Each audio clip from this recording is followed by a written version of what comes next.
siguro, there are things to be tailored or things to be done because of this.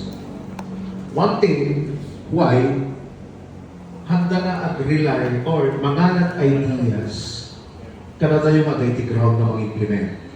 How come that we could implement such JMC where in fact, diktaron na tayo at i-aramidon tayo.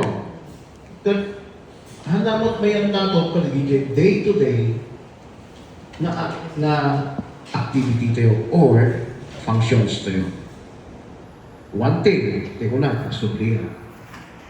Nangangalandagan ng DJ rulings di dan sa refer iti electrical code nga di may sa registered electrical engineer at mabalit na nga pirmahan DJ plano or the application in which in base ng engineer sugitan iti last meeting tayo nga it violates the electrical code.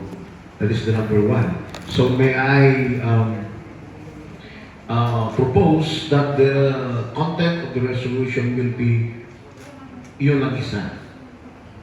And one thing, yung sa form, talagang pilit na naman na ginawa yung form. Ewan ko kung sino aamin na gumawa ng ganun na form. Sino ba naman ang mag-issue ng form, whether it be certification, application, or whatever it might be, na hindi mo pipirmahan. Pilit na naman yun. Ito yung, at saka, maybe this is out of topic, pero it relates. Something like, if we, kung meron tayong mga AOM by the COA, yung mga kasama kong municipal engineers, kung minsan, ang mga findings doon, it is not applicable to Memorandum Circular by the Department of Public Works and Highways. Hindi daw akma. Eh, anong pakialam natin sa Department Order ng DPWH? Eh, kung mag-issue naman ng Department Order ng DPWH, it is not properly addressed to us. So, paano mo i-adapt? Or, hindi tayo familiar. Same is true with those formulations of the GNC. So, paano mo, for example, yung mga basic requirements of laboratory testings in Department Order, nakalimutan ko na, a certain Department Order from the DPWH, eh paano natin malalaman yun nung lumabas yung Department Order na yun, hindi naman na-address natin. And the thing is, we are under the Department of Interior and Local Government. So we wait for the mandate of the DILG for us to adopt another department order. Yun ang answer ko one time sa AOM ko. Kasi pinipilit yung findings.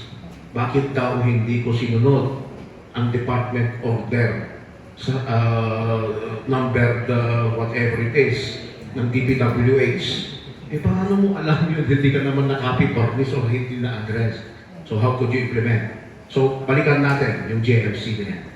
So parang ganon.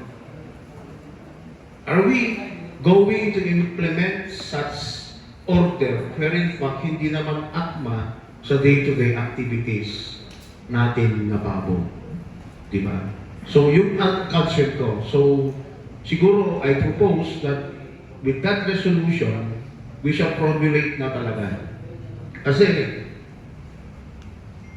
I know, hindi tayo pare-parehas ngayon ng standard sa pag-issue ng net metering. Kasi one time, siguro 1 week, I adopted na hindi ko in-issue. Bumalik ako sa usual form, electrical permit NCFEI.